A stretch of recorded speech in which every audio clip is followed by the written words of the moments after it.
టర్కీలోని కప్పడోషియా నగరానికి 85 మీటర్ల అడుగున కొన్ని దశాబ్దాలుగా ప్రజలు తిరగని ఒక నగరం భూగర్భంలో దాగి ఉంది. సెంట్రల్ టర్కీలో ఉన్న ఈ ప్రాంతానికి హైకింగ్ లేదా హాట్ ఎయిర్ బెలూన్ల కోసం లక్షల మంది సందర్శకులొస్తారు. కానీ ఇక్కడి భూగర్భంలో దాగి ఉన్న నగరంలో ఒకేసారి 20,000 మంది నివాసం ఉండొచ్చు.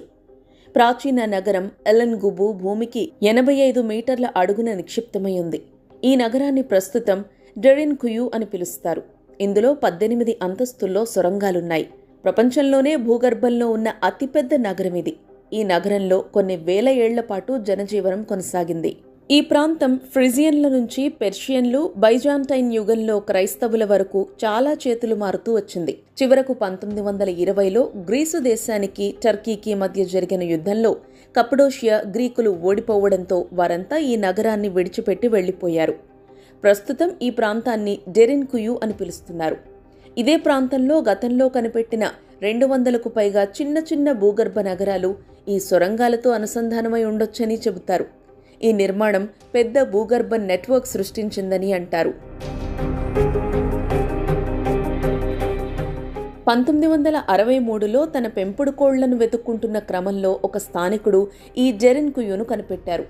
ఆయన ఇంటిని బాగు చేసుకుంటున్నప్పుడు ఒక ఖాళీ ప్రదేశం నుంచి తన పెంపుడు కోళ్లు రోజూ మాయమైపోతూ ఉండేవి.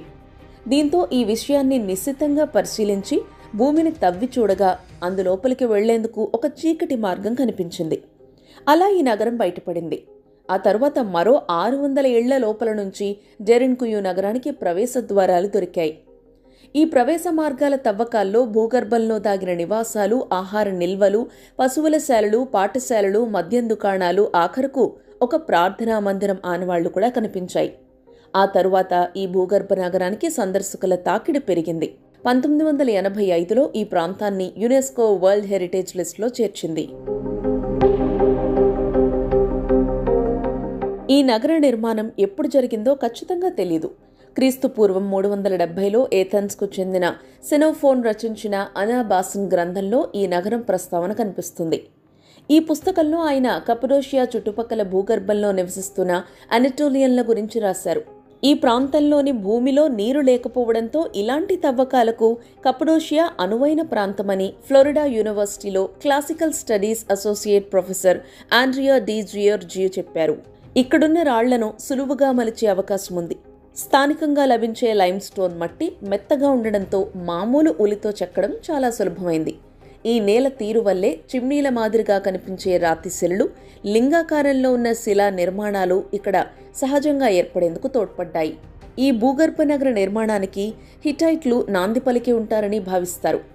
వీళ్లు క్రీస్తు పూర్వం 1200లో ఫిర్జియాన్ల నుంచి దాడికి గురైనప్పుడు ఈ ప్రాంతాన్ని తవ్వడం మొదలుపెట్టి ఉంటారని మెడిటరేనియన్ సొరంగాల అంశంలో నిపుణులు ఏ బెట్ని ఒక వ్యాసంలో రాశారు. ఆయన సిద్ధాంతాన్ని బలపరుస్తూ ఈ సొరంగాల్లో హిటైట్లకు చెందిన కొన్ని కళారూపాలు లభించాయి. కానీ ఈ నగరంలో ఎక్కువ భాగాన్ని ఫిర్జియాన్లు నిర్మించి ఉండొచ్చు. వీళ్లు ఇనుము యుగంలో అత్యంత నైపుణ్యం ఉన్న ఆర్కిటెక్ట్లు. విస్తృతమైన భూగర్భ సౌకర్యాలను నిర్మించే సాధనాలు వీరి దగ్గర ఉండేవని డి జియోర్జీ చెప్పారు. మొదట్లో డెరిన్కుయులో వస్తువులను దాచుకునేవారు. ఆపై విదేశీ ఆక్రమణదారుల నుంచి రక్షించుకోవడానికి తాత్కాలిక స్థావరంగా ఉపయోగిస్తూ వచ్చారు. కప్పడోషియా కొన్ని దశాబ్దాలుగా బలమైన రాజ్యవంశాల అధీనంలో ఉండేది. క్రైస్తవ మతానికి చెందిన బైజాంటైన్ రాజ్యంపై ఇస్లామిక్ దాడులు మొదలైన 7వ శతాబ్దంలో ఈ భూగర్భ ఆవాసాలను పూర్తిగా వినియోగించుకున్నారని డి జియోర్జీ చెప్పారు. ఈ ప్రాంతంలో ఫెర్జియాన్లు, పర్షియన్లు, సెల్జుక్లు పాలించి ఈ భూగర్భ నగరాన్ని విస్తరించారు.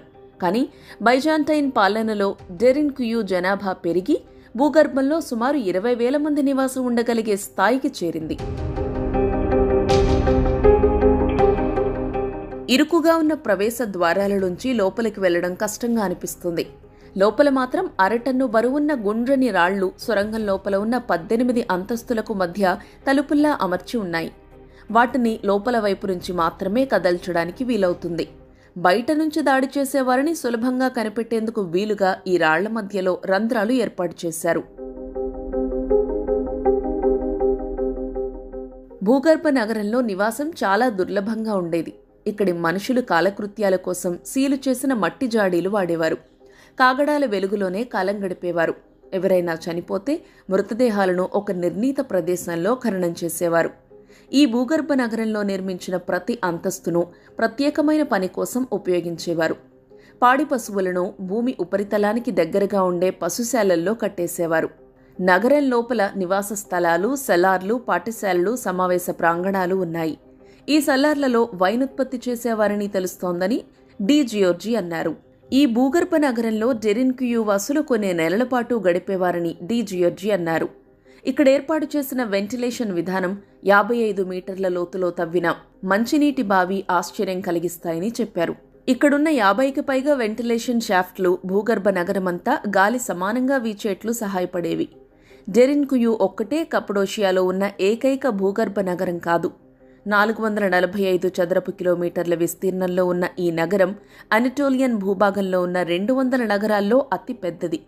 ఈ నగరానికి చేరేందుకు 9 కిలోమీటర్ల మేర విస్తరించిన 600కు పైగా సొరంగ మార్గాలున్నాయి. భూగర్భం నుంచి బయటకొచ్చేందుకు అత్యవసర మార్గాలు కూడా ఉన్నాయి.